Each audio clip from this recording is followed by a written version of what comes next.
Meus irmãos, quero convidá-los a abrirem as suas Bíblias no livro de Atos, capítulo 4,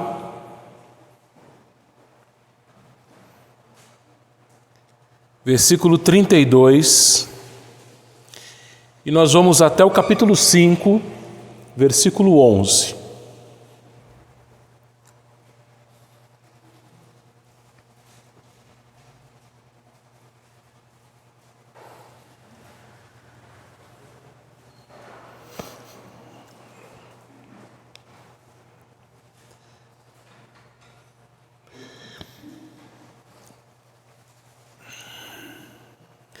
Da multidão dos que creram, era um o coração e a alma. Ninguém considerava exclusivamente sua nenhuma das coisas que possuía. Tudo, porém, lhes era comum. Com grande poder, os apóstolos davam testemunho da ressurreição do Senhor Jesus, e em todos eles havia abundante graça, pois nenhum necessitado havia entre eles, porquanto os que possuíam terras ou casas, vendendo-as, traziam os valores correspondentes e depositavam aos pés dos apóstolos. Então se distribuía a qualquer um à medida que alguém tinha necessidade. José, a quem os apóstolos deram o sobrenome de Barnabé, que quer dizer filho de exortação, levita, natural de Chipre, como tivesse um campo, vendendo-o, trouxe o preço e o depositou aos pés dos apóstolos. Entretanto, certo homem chamado Ananias, com sua mulher Safira, vendeu uma propriedade, mas em acordo com sua mulher, reteve parte do preço e, levando o restante, depositou aos pés dos apóstolos. Então disse Pedro: Ananias, por que encheu Satanás teu coração para que mentisses ao Espírito Santo, reservando parte do valor do campo? Conservando-o, porventura, não seria teu? Como, pois, assentaste no coração este desígnio? Não mentiste aos homens, mas a Deus. Ouvindo estas palavras, Ananias caiu e expirou, sobrevindo grande temor a todos os ouvintes. Levantando-se os moços, cobriram-lhe o corpo e, levando-o, sepultaram. Quase 3 horas depois, entrou a mulher de Ananias, não sabendo o que ocorrera. Então Pedro, dirigindo-se a ela, perguntou-lhe: Dize-me, vendestes, portanto, aquela terra? Ela respondeu: Sim, portanto. Tornou-lhe Pedro: Por que entrastes em acordo para tentar o Espírito do Senhor? Eis aí a porta aos pés dos que sepultaram o teu marido, e eles também te levarão. No mesmo instante, caiu ela aos pés de Pedro e expirou. Entrando os moços, acharam-na morta, e levando-a, sepultaram-na junto do marido. E sobreveio grande temor a toda a igreja e a todos quantos ouviram a notícia destes acontecimentos. Pai, eu quero te agradecer pela tua palavra que foi lida. Agradecer, Pai, por esses irmãos que aqui estão. Agradecer, Pai, porque neste dia, o teu dia, temos a oportunidade, Pai, o privilégio de expor a tua palavra. Eu te peço agora, Senhor Deus, que apesar de mim, o Senhor me use, Pai, de forma que a tua palavra seja exposta com fidelidade. Que o Senhor ilumine, Senhor, teu Espírito Santo ilumine as mentes e os corações daqueles que estão ouvindo esta palavra, Senhor Deus, para que todos eles entendam, Senhor Deus, para que eles moldem suas vidas de acordo com o teu ensino, de acordo, Senhor Deus, com a tua palavra. Fala conosco, Pai, é o que eu te peço em nome de Jesus. Amém. Queridos irmãos, desde que começou essa tal pandemia, as igrejas elas precisaram se reinventar com as suas atividades. Os pastores, os professores de escola dominical, eles precisavam continuar ensinando o povo de Deus e começaram a fazer isso à distância, usando a internet, porque as igrejas haviam sido fechadas. E com isso, os crentes ficaram nas suas casas aos domingos, naquele período, e assistiam, ou gravado ou ao vivo, sermões, cultos, aulas, para que assim fossem alimentados pela palavra de Deus. Depois que as igrejas reabriram, os cultos, as reuniões, as aulas presenciais voltaram, acontece que alguns irmãos não voltaram, sob a justificativa de que eles estariam em casa se protegendo do vírus. Então as igrejas abriram novamente, com todo o protocolo, com toda a segurança, mas alguns não voltaram. E a justificativa é essa: não, eu vou ficar em casa porque eu não quero pegar o vírus, eu vou me proteger do vírus e não vou na igreja. Só que é interessante que estas mesmas pessoas que acham que ir à igreja é perigoso porque pode se contaminar com o vírus, são as mesmas pessoas que vão no mercado, que vão na farmácia, que vão na loja, que vão visitar outras pessoas nas suas casas. Essas pessoas, elas têm a mentalidade de que você pode ir em qualquer lugar, mas na igreja é perigoso, porque lá pega vírus. E essas pessoas então descobriram o seguinte, que no domingo é confortável ficar em casa, não precisar ir na igreja. É confortável você ficar no sofá da sua casa ou até mesmo na sua cama e pegar lá o celular, o computador ou uma televisão e assistir o culto pela internet, ou gravado ou ao vivo. E muitos desses também viram que é muito prático você variar. Você não é mais obrigado, quem fica em casa assistindo, não é mais obrigado a ouvir o mesmo pregador, o mesmo pastor todo domingo, mas tem uma prateleira de opções.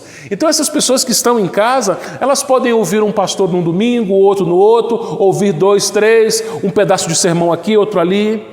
E essas pessoas, elas se juntaram àqueles que já não iam às igrejas e se dizem cristãos, são os chamados desigrejados. Os desigrejados são aquelas pessoas que já foram membros de igreja, mas que dizem ter se decepcionado com a igreja e agora elas são crentes na casa delas. Elas não frequentam nenhuma igreja mais, não são membros de nenhuma igreja, mas na casa delas, elas oram, elas leem a Bíblia, elas assistem sermões pela internet, algumas são ousadas e até partem lá o pão e um suco de uva e fazem a sua própria ceia. Só que, meus irmãos, isso não é igreja. Igrejas são pessoas juntas. Essas pessoas que não querem voltar para a igreja, elas dizem que a igreja é um lugar complicado. Essas pessoas que não querem voltar para a igreja, que não querem ir para a igreja, vão dizer que a igreja é um lugar de gente falsa, de gente pecadora, de gente problemática. Só que isso é verdade. Onde tem gente, tem problema. Por quê? Porque onde tem gente, tem pecado. A igreja, meus irmãos, a igreja do Senhor Jesus Cristo, a igreja aqui na terra, não é uma igreja perfeita.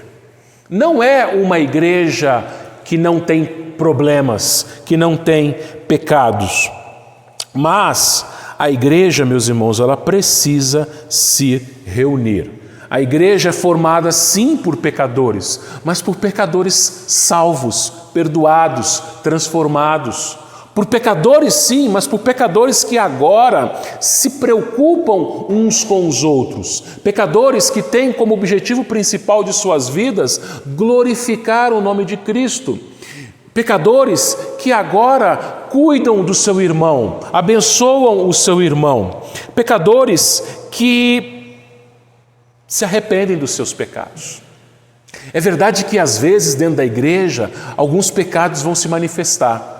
Às vezes dentro da igreja a gente vai encontrar pessoas iradas, pessoas amarguradas, pessoas maledicentes, e é possível que qualquer um de nós caia nesses pecados. É por isso que é necessária também a disciplina na igreja, a manutenção da pureza da igreja. E isso acontece em qualquer igreja local, meus irmãos. A pessoa ela pode sair de uma igreja, ir para outra, ir para outra, ir para outra, e ela vai em qualquer igreja encontrar problemas, seja onde for, seja em que época for. E quando a gente olha para a igreja primitiva aqui no livro de Atos, meus irmãos, nós também enxergamos essas coisas. A igreja primitiva, quando você olha para ela lá em Atos capítulo 2, os versículos finais de Atos 2, você e eu somos tentados a pensar que aquela igreja era uma igreja perfeita. Aqueles irmãos, eles perseveravam na doutrina dos apóstolos, na comunhão, no partir do pão, nas orações. Que igreja bonita! Eles estavam sempre juntos, havia alegria, singeleza de coração, eles comiam, eles partiam o pão de casa em casa. Que lugar gostoso! Qualquer um de nós talvez desejasse fazer parte dessa igreja. Parece que tudo era perfeito, parece que não havia problemas, parece que não havia falsidade, parece que nem havia pecado. E aí quando a gente chega no capítulo 4 de Atos, que nós estamos terminando no dia de hoje, nós vimos que os pastores daquela igreja, eles eram ousados, eles eram corajosos, eles pregavam no poder do Espírito Santo, Pedro e João. Apesar das ameaças, eles não deixavam de pregar. A igreja orava pelos seus pastores, nós vimos isso no domingo passado. Oravam pedindo para que o Espírito Santo desse coragem, intrepidez. Que coisa linda, que igreja bela. E aí a gente chega aqui no final do capítulo 4. E o que a gente vê é exatamente a mesma coisa. O que a gente vê no versículo 32 é que da multidão dos que creram era um coração o coração e a alma. Unidos, uma igreja unida, gente unida. Só que a gente não vai ficar só no capítulo 4 hoje. A gente não vai ficar só no final do capítulo 4 hoje. Mas a gente vai pegar o final do capítulo 4 e já vai emendar com o início do capítulo 5, porque na verdade é uma só história. Esse final do capítulo 4, versículo 32 ao 37, junto com os versículos 1 a 11 do capítulo 5, formam uma só história. Uma história que nos mostra que a igreja, sim, é uma família, onde pessoas perdoadas, salvas, cuidam umas das outras. Mas uma família de gente pecadora, de gente que, às vezes, pode pecar contra Deus e pecar também contra o seu próximo. E Deus, o mesmo Deus de amor que salvou a igreja, é o mesmo Deus justo que disciplina a igreja. E é sobre isso que eu quero falar com vocês nessa manhã. Comunhão, palavra e disciplina. E, em primeiro lugar, meus irmãos, eu quero falar a respeito de que aquela igreja era uma igreja onde havia pregação poderosa da palavra. Então o que acontece? No domingo passado nós vimos justamente isso. A oração dos irmãos da igreja que pediram a Deus que Deus desse aos apóstolos Pedro e João intrepidez, coragem, para que eles pregassem a palavra de Deus. E aí, eu vou pular o versículo 32, daqui a pouco a gente vai voltar para ele, mas eu quero chamar a sua atenção para o versículo 33.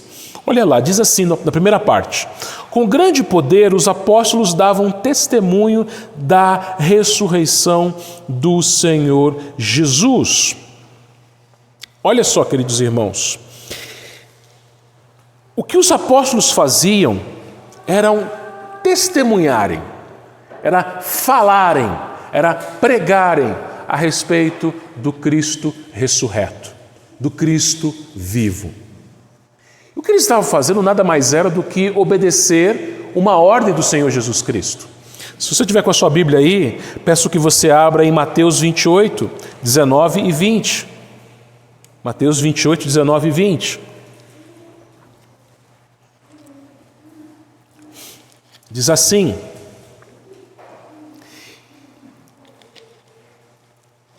Presta atenção nas palavras de Jesus. Ide, portanto, fazei discípulos de todas as nações, batizando-os em nome do Pai e do Filho e do Espírito Santo. Agora olha lá. Ensinando-os a guardar todas as coisas que vos tenho ordenado. E eis que estou convosco até os dias, todos os dias até a consumação do século. Ensinando aquilo que eu ordenei vocês. Jesus mandou eles fazerem isso. Marcos 16:15. Próximo evangelho, Marcos 16:15.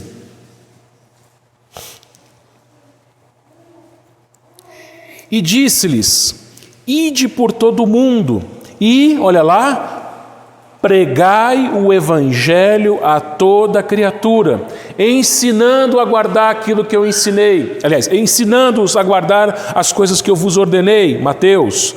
Pregar o evangelho a toda criatura. Marcos. Agora vai em Lucas 24. Lucas 24, 46 a 48. Lucas 24, 46 a 48. E lhes disse: assim está escrito que o Cristo havia de padecer e ressuscitar dentre os mortos no terceiro dia. E agora olha lá, e que em seu nome se pregasse arrependimento para a remissão de pecados a todas as nações, começando em Jerusalém. Vós são o quê? Testemunhas destas coisas. Pregar o quê? Arrependimento de pecados. Então em Mateus ele falou: ensine os novos discípulos a guardar as coisas que eu ordenei. Em Marcos ele falou: pregue o evangelho a toda criatura. Em Lucas ele falou o seguinte: pregue arrependimento para remissão de pecados. Vocês são testemunhas. Agora Atos 1:8.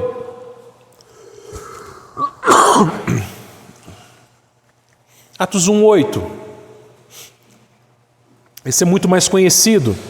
Mas recebereis poder ao descer sobre vós o Espírito Santo, e sereis minhas testemunhas, tanto em Jerusalém, como em toda a Judéia, Samaria, até os confins da terra. Minhas, o quê?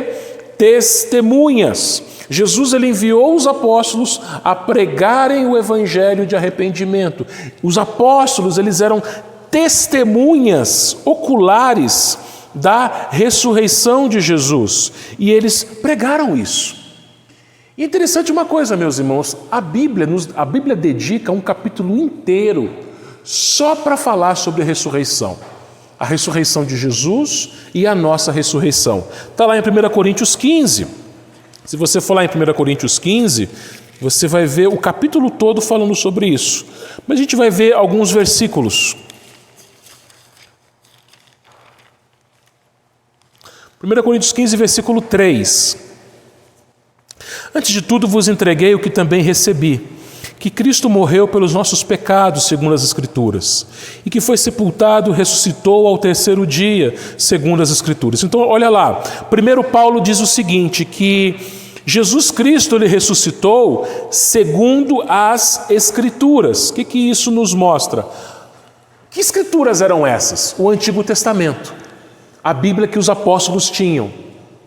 E no Antigo Testamento haviam profecias que falavam que o Messias, ele viria para salvar, ele morreria e ele ressuscitaria. Salmo 16:10 ele disse o seguinte: pois não deixarás a minha alma na morte, nem permitirás que o teu santo veja corrupção. Esse é um dos textos. Mas existem vários outros textos no Antigo Testamento, as Escrituras do Antigo Testamento, que era a Bíblia dos apóstolos, que eles só tinham essa Bíblia, né? Que falam que Jesus ia ressuscitar. Então, veja, o que os apóstolos pregavam na igreja de Jerusalém, nada mais era do que Bíblia. Eles testemunhavam a respeito da ressurreição do Senhor Jesus. E onde que eles viam, onde que eles encontravam isso? Na Bíblia. A Bíblia falava da ressurreição. E era o testemunho pessoal deles também, porque eles haviam visto Jesus ressurreto. Olha lá, 1 Coríntios 15 novamente. 1 Coríntios 15, versículo 5. Apareceu a Pedro, Cefas, e depois aos 12. Depois foi visto por mais de 500 irmãos de uma só vez, dos quais a maioria sobrevive até agora, porém alguns já dormem.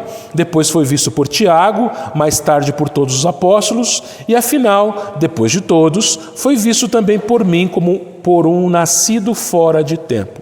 Então muita gente, mais de 500 pessoas, todos os apóstolos, o apóstolo Paulo, viram Jesus ressurreto. Então aquilo que eles estavam ensinando na igreja era verdadeiro, era bíblico, era experimental. Eles tinham visto, era algo real na vida deles.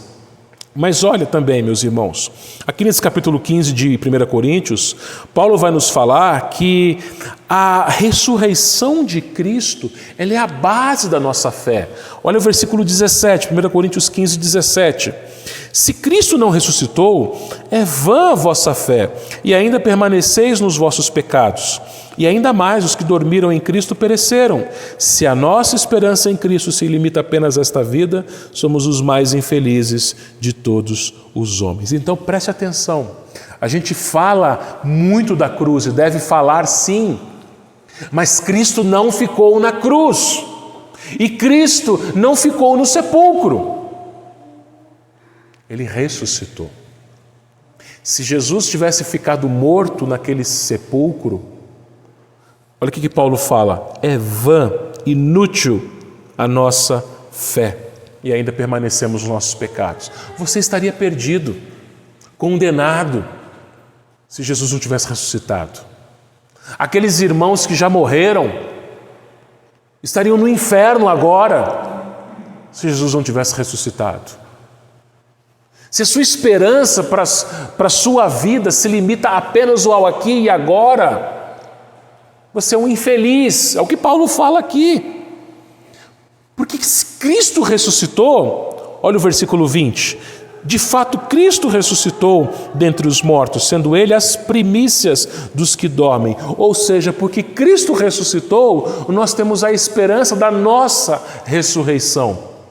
Porque Cristo ressuscitou, quando a igreja se reúne para fazer o velório, o ofício fúnebre de um irmão, aquela igreja chora sim, de saudade, mas não de desespero, porque ela sabe que aquele irmão está com Cristo e um dia ele irá ressuscitar. Então, queridos, isso é o que a palavra de Deus nos ensina, é a base da nossa fé. É a ressurreição do Senhor Jesus Cristo. Em uma igreja verdadeira, os pastores, eles pregam as Escrituras, nada mais do que as Escrituras. Lembra? O que os apóstolos pregavam? O que estava na Bíblia. Paulo falou: Cristo ressuscitou segundo as Escrituras. É aquilo que eu tenho falado aqui, meus irmãos. Falei domingo passado, falei ontem, falei outras vezes. A função principal do pastor, daquele que ensina, é justamente essa: trazer o ensino bíblico à igreja, alimentar a igreja, edificar a igreja. Com o quê? Com Bíblia.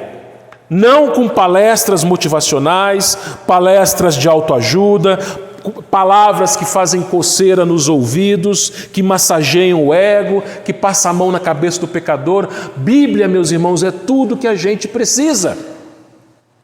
Quando você for tratar dos seus medos, das suas angústias, quando você for tratar de pessoas desanimadas, quando você for tratar da sua tristeza, do seu desânimo, é a Bíblia que você precisa, nada mais. Porque na Bíblia nós encontramos um Deus vivo, que morreu sim pelos nossos pecados, que foi crucificado sim pelos nossos pecados, mas que não ficou morto. Ele é vitorioso, ele venceu a morte. É esse o Deus que você crê, é esse o Deus que você serve. Não é um Deus perdedor, não é alguém que ficou morto, não é um Deus fraco, que não pode fazer nada diante da morte, mas um Deus que saiu do meio dos mortos, que vive, que ressuscitou. E porque Cristo ressuscitou dentre os mortos, meus irmãos, nós cremos que o seu reino não é desse mundo. Que interessante uma coisa, Jesus ressuscitou, mas ele não ficou aqui. Ele não ficou. Ele ressuscitou, ele ficou 40 dias aqui. Muitas pessoas viram ele, mas ele voltou para o céu. Ele capacitou os seus discípulos para serem testemunhas, para pregarem. Ele enviou o seu Espírito Santo. Ele voltou para o céu, e do céu ele e o Pai enviaram o Espírito Santo, que nos capacita a pregar o Evangelho, a falar dele. Mas ele vai voltar. Então veja, isso nos mostra, meus irmãos, mais uma vez eu falo isso para vocês, que o reino do Senhor não é desse mundo. O nosso lar, a nossa casa, não é aqui. Por mais que você goste da sua casa, por mais que você venha a gostar do lugar onde você vive, essa não é a sua casa. Esse não é o seu lugar. Aqui é passagem. Aqui é um tempo curto, passageiro. Mas, porque o Senhor reina nos céus, lá é a nossa pátria. Lá é a nossa casa, e quando a gente entende isso, a gente então se desprende dos bens materiais. A gente entende que os bens materiais que Deus nos deu, eles não são para que a gente acumule, ajunte riquezas nessa terra, onde traça e ferrugem corroem, onde ladrões escavam e roubam, mas a gente usa os nossos bens materiais para abençoar outros irmãos. Essa é a segunda lição que esse texto nos ensina. É falar sobre comunhão. Agora sim, volto para o versículo 32. Da multidão dos que creram, eram um só coração e a alma. Ninguém considerava exclusivamente sua nenhuma das coisas que possuía. Tudo, porém, lhes era comum. Por quê que eles tinham essa mentalidade comunitária? Olha o versículo 33 novamente, o final. E em todos eles havia o quê? Abundante graça. Quando você recebe graça de Deus, você reparte esta graça com outras pessoas. E veja, todos eles quem? A multidão dos que creram. Os membros da igreja, os crentes. Havia graça em todos eles. E não era pouca graça, era abundante graça. Deus abençoou muito aqueles irmãos. E porque Deus abençoou muito aqueles irmãos, eles então abençoaram os outros.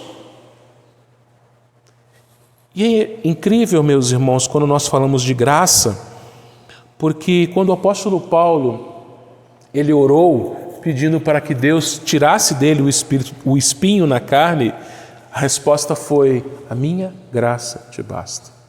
O salmista, no Salmo 63:3, ele vai dizer que a graça de Deus, ela é melhor que a vida. Então aqueles irmãos entenderam o seguinte, que o melhor de tudo nessa vida não são os bens materiais, mas é a graça. Um crente verdadeiro, ele não se apega a bens materiais. Ele possui sim. Ele trabalha, ele compra, ele possui sim bens materiais. Mas os bens materiais não são ídolos para ele. Os bens materiais não estão acima de Deus para ele. Mas os bens materiais servem a ele e àqueles a quem ele puder ajudar. E é interessante uma coisa, né? Os bens materiais, meus irmãos, eles são fruto do nosso trabalho. Fruto do nosso trabalho. Trabalho, meus irmãos, é bênção na Bíblia. Trabalho não é maldição. Trabalho não é um peso. É verdade que depois do pecado, o trabalho lhe trouxe o cansaço físico, né? Cardos e abrolhos. Depois que o pecado entrou no mundo, quando se planta uma roça de tomate, precisa jogar veneno. Imagina uma roça de tomate antes do pecado entrar no mundo. Imagina isso. Tomates vermelhos, lindos, sem uma gota de veneno. Acho que Adão, quando quando colhia a roça de tomate, ele colhia aquilo lá o dia inteiro, sem veneno. Terminava o dia, ele não estava cansado. Imagina os irmãos aqui que trabalham com tomate, termina o dia, você está cansado, né? Adão, ele colhia, não estava cansado. Não estava cansado, porque não tinha cansaço, não tinha veneno, não tinha, mas tinha trabalho, entendeu? Não tinha os malefícios que o pecado trouxe ao trabalho. O veneno na roça, o cansaço físico, o risco de você se deparar com uma cobra e ela te picar, o risco de você se machucar. Essas coisas vieram depois do pecado. Mas antes, Adão colhia lá sua roça de tomate e sem cansaço. Imagina, o dia inteiro você trabalhar, terminar o dia e você bem, sem estar cansado. Isso era o que acontecia no Jardim do Éden antes do pecado. Lá em Gênesis 2,15, se você quiser abrir, Gênesis 2,15, olha lá, diz assim, Gênesis 2,15: Tomou, pois, o Senhor Deus ao homem e o colocou no jardim do Éden para o quê? O cultivar e o guardar. A primeira profissão que existiu foi a de lavrador, agricultor. Deus botou o homem no jardim, não tinha pecado ainda, Gênesis 2. Ele falou assim, tá vendo isso aqui, ó? Tá vendo essa roça aqui? Você vai cuidar dela. E você vai proteger ela, vai guardar. E ele fazia isso. Era isso que o homem fazia. E depois Deus dá uma segunda coisa para o homem fazer, uma segunda tarefa, você lembra? Ele tinha que dar nome para os bichos, para os animais. Mas o homem trabalhava. Deus nunca deu nada de mão beijada para ninguém. Deus, ele fez o homem, Deus deu inteligência para o homem, capacidade, talentos para o homem, para que ele trabalhasse. E com o fruto do trabalho, nós somos sustentados por Deus e nós abençoamos aqueles que são necessitados. Vai lá em Efésios 4:28 agora, para você ver uma coisa.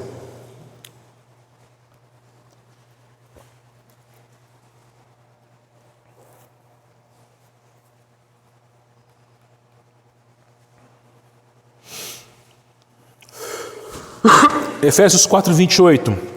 Aquele que furtava, não furte mais, antes trabalhe, fazendo com as próprias mãos o que é bom, para que tenha com que acudir o necessitado. Então presta atenção nesse versículo, Efésios 4:28. Olha o que Paulo fala.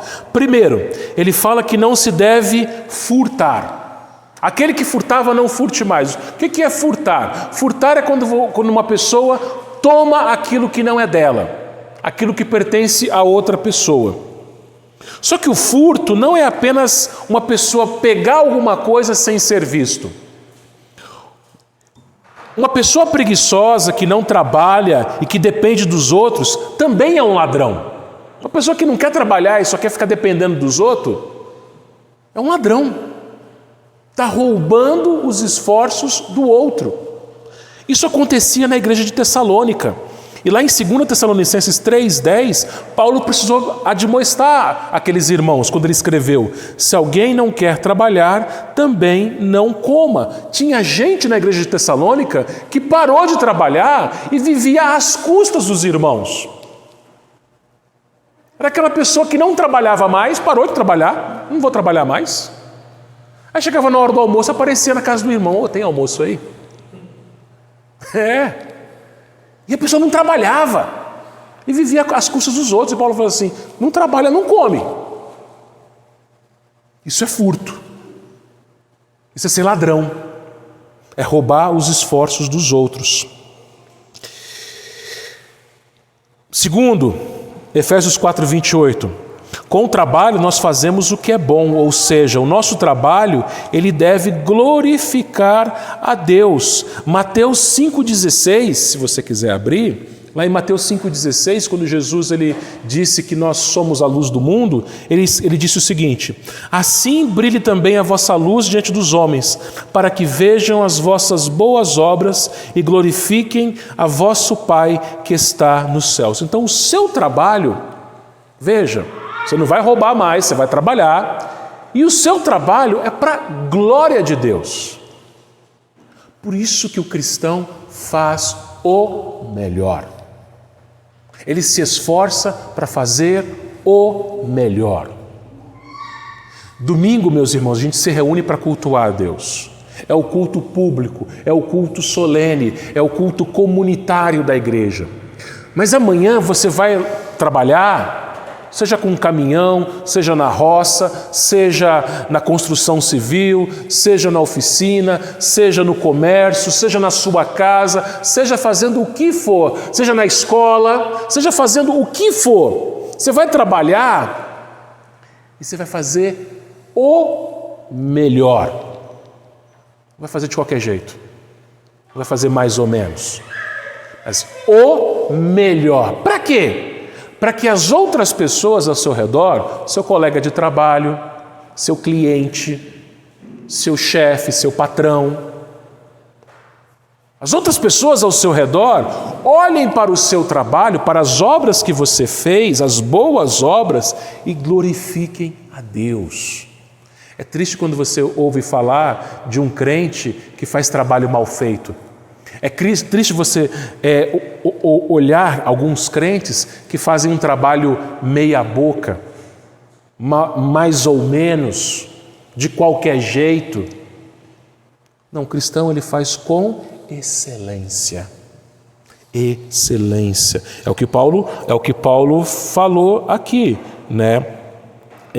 Aquele que furtava não furte mais, antes trabalhe fazendo com as próprias mãos o que é bom. Não o que é mais ou menos, ou ainda pior, o que é ruim, mas o que é bom, que seja para a glória de Deus. E em terceiro lugar, Paulo vai falar assim: para que tenha com que acudir o necessitado. Vejam, meus irmãos, o nosso trabalho é um instrumento que Deus usa para socorrermos as pessoas que necessitam da nossa ajuda. E veja, Paulo fala dos necessitados. Em Atos 4, novamente, versículo 34, fala que naquela igreja não havia nenhum necessitado entre eles, porquanto os que possuíam terras ou casas, vendendo-as, traziam os valores correspondentes e depositavam aos pés dos apóstolos, e então se distribuía a qualquer um à medida que alguém tinha necessidade. Era necessidade, não era luxo. E o que é necessidade? Lá em Mateus 6, 31 a 33, Jesus ele disse: portanto não vos inquieteis dizendo que comeremos, que beberemos ou com que nos vestiremos, porque os gentios é que procuram todas essas coisas, pois o vosso Pai Celeste sabe que necessitais de todas elas. Buscai, pois, em primeiro lugar o seu reino e a sua justiça, e todas estas coisas, não todas as coisas em geral, mas estas coisas, que comeremos, que beberemos, com que nos vestiremos. Necessidades básicas: comida, bebida, vestuário. Em 1 Timóteo 6,8, Paulo disse: tendo sustento e com que nos vestir, estejamos contentes. Então vejam, o que acontecia na igreja de Jerusalém? As pessoas trabalhavam, as pessoas tinham seus bens, suas posses, suas propriedades, e elas vendiam, e pegavam dinheiro e entregavam para os apóstolos distribuírem àqueles irmãos que passavam por necessidade. E não era uma distribuição, vamos dar dinheiro todo mês, não era uma Bolsa Família. Mas olha, versículo 35, final: à medida que alguém tinha necessidade. É quando alguém precisava. É quando alguém precisava. Não era sempre. À medida que alguém precisasse, os apóstolos pegavam o dinheiro daquele fundo que os próprios irmãos haviam vendido suas propriedades e abençoavam os mais necessitados. Dessa forma, meus irmãos, o que nós aprendemos? Nós aprendemos que é um privilégio participar do auxílio a outros irmãos. É um privilégio. Eu vou falar disso daqui a pouquinho, mas você percebe que eles não eram obrigados a fazer isso. Os apóstolos não ensinaram, olha, vendam as suas propriedades, tragam o dinheiro, porque senão Deus vai pesar a mão. É que muitos lugares por aí que se dizem igreja vão ensinar, né? A teologia da prosperidade. Olha, o gafanhoto ele vai devorar, se você não trouxer dinheiro na casa do Senhor, o Senhor não vai abençoar. E muitas pessoas desavisadas vão lá e dão dinheiro. Não é isso. Você percebe que a pregação dos apóstolos não era sobre dinheiro, era sobre Cristo. Mas aqueles irmãos, eles sentiam no coração, voluntariamente, eles não eram obrigados a nada. Ninguém é obrigado a entregar dinheiro na igreja, mas é voluntário, como uma expressão de gratidão. Veja, Deus abençoou eles com abundante graça. Eles eram muito abençoados, então eles de graça, voluntariamente, eles vendiam as propriedades deles, eles entregavam aos apóstolos e os apóstolos distribuíam para quem tivesse necessidade. E o que eles estavam fazendo? Nada mais do que a Bíblia já ensinava. Lembra que aqueles cristãos, eles eram judeus, e no Antigo Testamento, lá em Deuteronômio 15, versículos 7 a 11, a lei de Moisés ensinava os judeus a mesma coisa, que os judeus, os hebreus, os israelitas, eles tinham que socorrer quem tivesse necessidade no meio deles. Na igreja a mesma coisa, a igreja, meus irmãos, ela não é um banco, né? Mas a igreja é um lugar onde os crentes abençoam os outros crentes que em algum momento têm necessidade. Agora, aqueles que passam por necessidade, aquilo é temporário, porque eles vão trabalhar, eles vão ter seus recursos para poder sustentar a sua casa e também abençoar outros. Não pode haver pessoas à toa na igreja, mas todos trabalham. E no momento que alguém tem necessidade, é socorrido então pela igreja, pelo sustento que os próprios irmãos entregam. Então, quando você for entregar o seu dízimo e sua oferta, não se sinta coagido, não se sinta obrigado a nada. Você não é obrigado. Deus ama quem dá com o quê? Alegria. É o que acontecia aqui. Alegria. Barnabé, né, versículos 36 a 37, eu não vou detalhar muito essa parte, mas Barnabé ele fez isso. Ele tinha um terreno, ele vendeu e ele entregou o preço aos apóstolos. Você não é obrigado a vender uma terra que você tem, a vender um carro, a vender um bem que você tem e entregar o dinheiro na igreja. Você não é obrigado a isso. Mas pode ser que Deus toque no seu coração. E quando esse dinheiro é entregue, o conselho, a junta diaconal administram esse dinheiro. Quando você entrega a sua oferta, o seu dízimo, é porque Deus tocou no seu coração e em gratidão àquilo que Ele te deu, o fruto do seu trabalho, você vai abençoar vidas através daquele dinheiro. É uma bênção poder participar disso. Mas esse texto, meus irmãos, nos ensina uma última lição. O capítulo 4, ele termina falando a respeito de Barnabé. Barnabé, pela primeira vez, ele é citado no livro de Atos. O nome dele era José, e os apóstolos colocaram um apelido nele, Barnabé. Ele fala aqui de sobrenome, era um apelido. Porque Barnabé significa filho da exortação. Então Barnabé era um daqueles irmãos que tinha facilidade, que tinha o dom de exortar outros. É aquilo que a gente falou domingo passado, lembra? Sobre aconselhamento. Então Barnabé era um conselheiro. Barnabé era alguém que usava a palavra de Deus para aconselhar.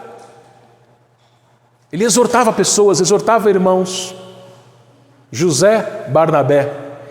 E Deus tocou no coração dele para fazer isso. Ele tinha um campo, um terreno, uma terra, vendeu, deu para os apóstolos e falou assim: olha, é para o socorro dos pobres, dos necessitados. Voluntariamente. Ninguém obrigou ele a fazer isso. Ele fez por amor. Mas, capítulo 5, versículo 1, 5:1. Entretanto, então capítulo 5 começa com uma adversativa. Entretanto, contudo, mas todavia, enquanto Barnabé vendeu a sua terra por amor, voluntariamente, e deu dinheiro para o socorro dos necessitados, entretanto, do outro lado, havia um outro homem, chamado Ananias, casado com Safira. E ele também vendeu uma propriedade. A atitude foi a mesma. Barnabé vendeu a sua terra, Ananias e Safira também venderam. A atitude foi a mesma. O dinheiro também foi o mesmo. Mas qual que foi a diferença? A diferença entre Barnabé e Ananias e Safira foi o coração. Aquilo que a gente não enxerga, aquilo que nos engana, aquilo que é desesperadamente corrupto, aquilo que a gente não conhece, mas Deus conhece. Você não conhece o seu coração, eu não conheço o meu. O nosso coração nos engana, o nosso coração ele é fraudulento, mas Deus conhece. A atitude foi a mesma. Versículo 2: mas em acordo com sua mulher, reteve parte do preço e, levando o restante, depositou aos pés dos apóstolos. Compara o versículo 2 com o versículo 37. A mesma coisa que Barnabé fez, Ananias fez. Vendeu uma terra, pegou o dinheiro e colocou e deu para os apóstolos. Barnabé entregou todo o dinheiro. Ananias entregou uma parte do dinheiro. Ananias pecou porque ele entregou uma parte do dinheiro? Não, Ananias tinha que ter entregado tudo. Ou tudo ou nada. Não, ele não pecou. Olha o versículo 3. Então disse Pedro: Ananias, por que encheu Satanás teu coração para que mentisses ao Espírito Santo, reservando parte do valor do campo? Olha o 4, presta atenção no 4. Conservando porventura não seria teu? Quer dizer, Pedro fala o seguinte: Ananias, você poderia ter vendido esse campo e ficado com o dinheiro todo para você. Não era pecado. Se Ananias tivesse vendido a terra dele e não tivesse dado um centavo para a igreja, para o socorro dos necessitados, Ananias não estaria pecando. Conservando em teu poder, conservando porventura não seria teu, e vendido não estaria em teu poder, é seu, Ananias. Então vejam, meus irmãos, Ananias não pecou porque deu só uma parte do dinheiro. Ele poderia não ter dado nada. Seria dele. Justo. Ou ele poderia ter dado metade, 10%, 80%, 30%. O problema não foi o dinheiro que ele deu, mas o problema foi o engano. Versículo 3 novamente, diz aqui, Pedro disse: Ananias, por que encheu Satanás o teu coração para que mentisses ao Espírito Santo, reservando parte do valor do campo? Esse foi o problema de Ananias, foi o seu coração. No seu coração, Ananias então teve o seu coração cheio por Satanás. Enquanto os irmãos eles eram cheios do Espírito Santo, Satanás encheu o coração de Ananias. Para quê? Para que Ananias fingisse uma coisa que ele não havia feito. A questão aqui, meus irmãos, é o fingimento de Ananias. Ele fingiu que ele estava entregando o valor integral daquele campo. Ele queria se comparar a Barnabé. Barnabé entregou e todo mundo viu. Ele entregou o valor total. Ananias chegou com o valor lá e falou assim: eu também, ó. Eu também vendi o meu campo, eu também vendi a minha propriedade. Está aqui, todo o dinheiro da venda. E de uma maneira sobrenatural, Deus, ele mostra para Pedro que Ananias estava mentindo. Ananias estava mentindo. E Pedro fala: para que isso, Ananias? Por que você fez isso? Você não enganou a gente, você não mentiste a homens, versículo 4, mas a Deus. Mas a Deus.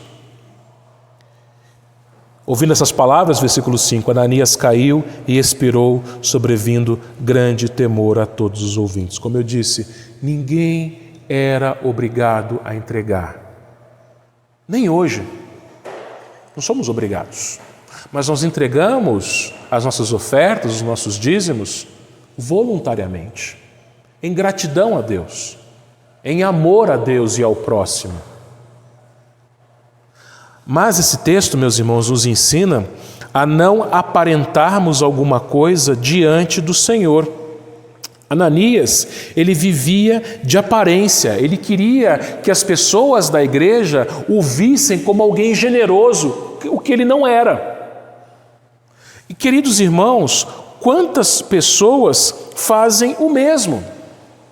Quantas pessoas na igreja são falsas, aparentes? E isso tem um nome, o nome disso é hipocrisia. Quantos maridos na igreja aparentam amarem suas esposas, mas dentro de casa desprezam suas esposas, maltratam suas esposas? Quantas esposas na igreja também aparentam amarem seus maridos, mas dentro de casa não demonstram esse amor? Quantos filhos na igreja aparentam serem obedientes e honrarem seus pais, mas são péssimos filhos dentro de casa? Quantos que tentam enganar, queridos irmãos, a igreja, só que não enganam a Deus? Davi, ele tentou esconder o seu pecado do povo, mas Deus havia visto. E Deus enviou Natã, que o confrontou. Uma pessoa, ela pode tentar esconder o seu pecado do pastor, dos presbíteros, da igreja, mas de Deus não esconde. Uma pessoa, ela pode vestir uma máscara da hipocrisia, mas Deus sabe o que tem atrás da máscara.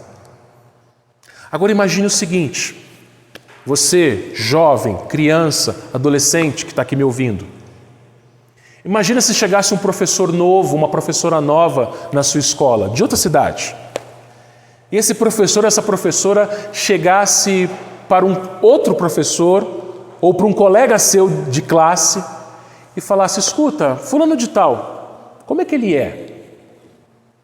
O que será que esse professor novo ia ouvir a seu respeito? Você que trabalha fora, imagina que chegasse um novo colega de trabalho ou um novo chefe no lugar onde você trabalha.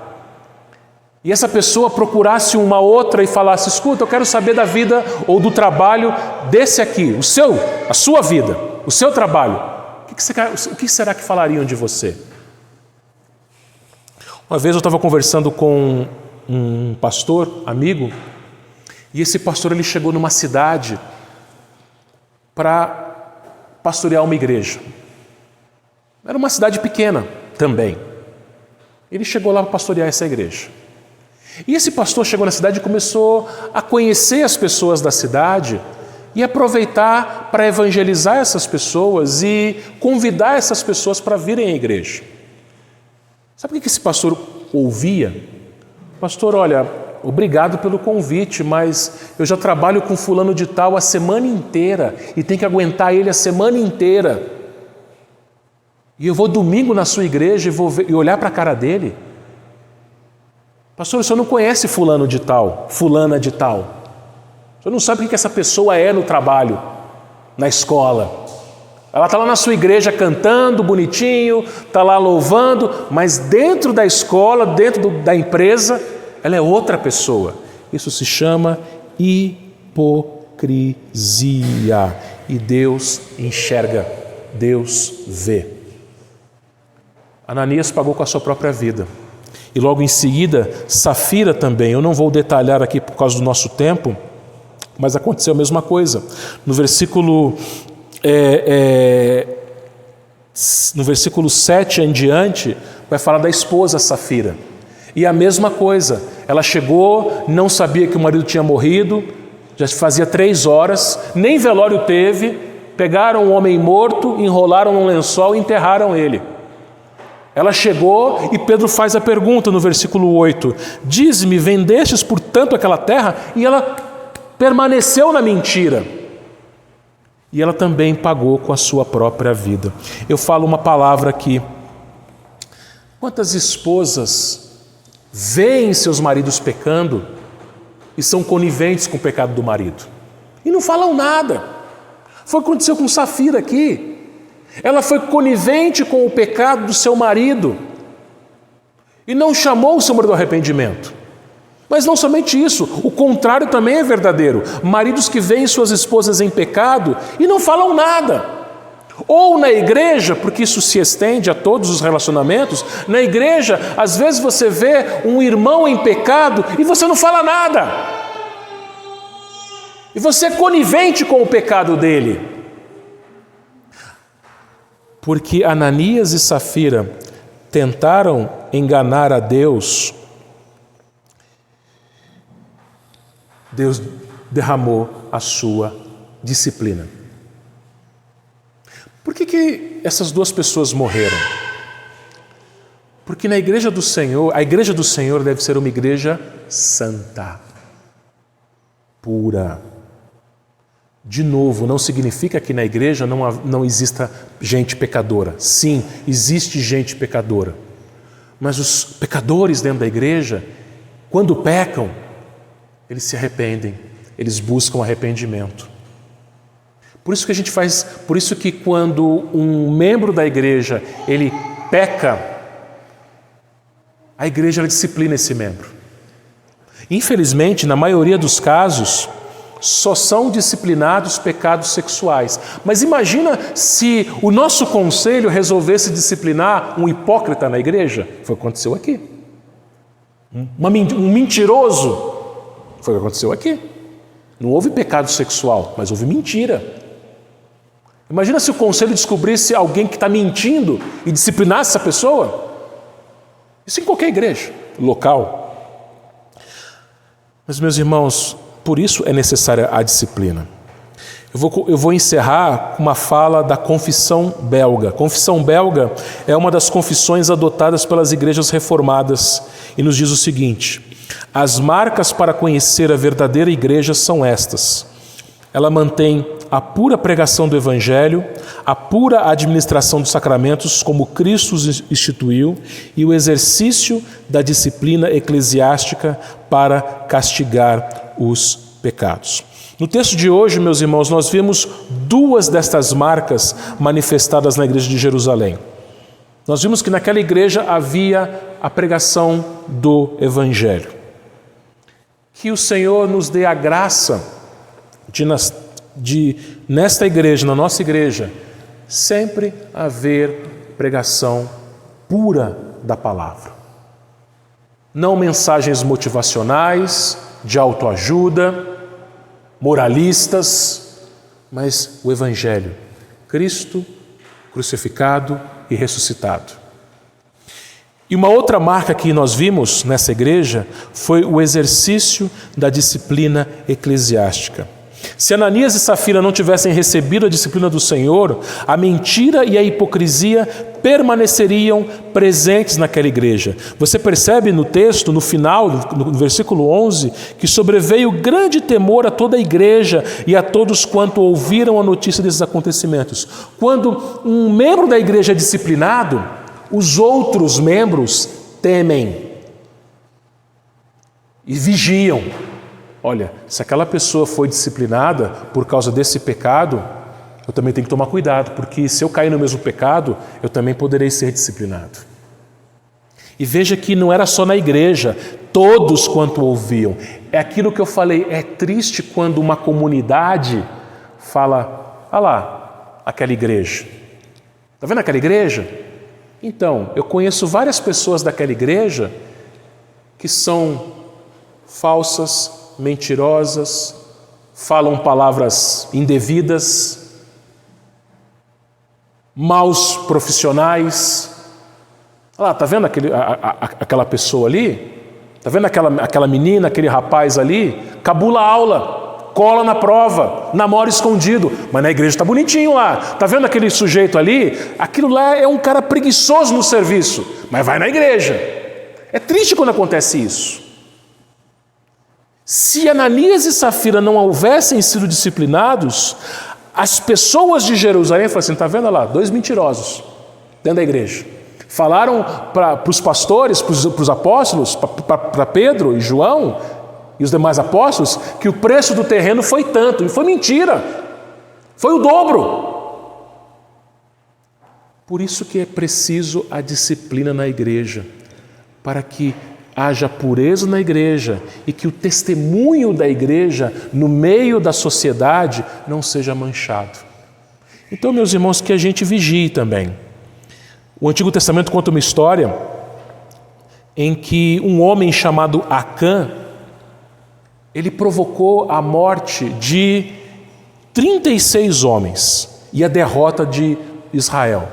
Quando, sob a liderança de Josué, Deus mandou que o Israel invadisse Jericó, Deus falou o seguinte, olha, não peguem os despojos, não peguem as coisas de Jericó.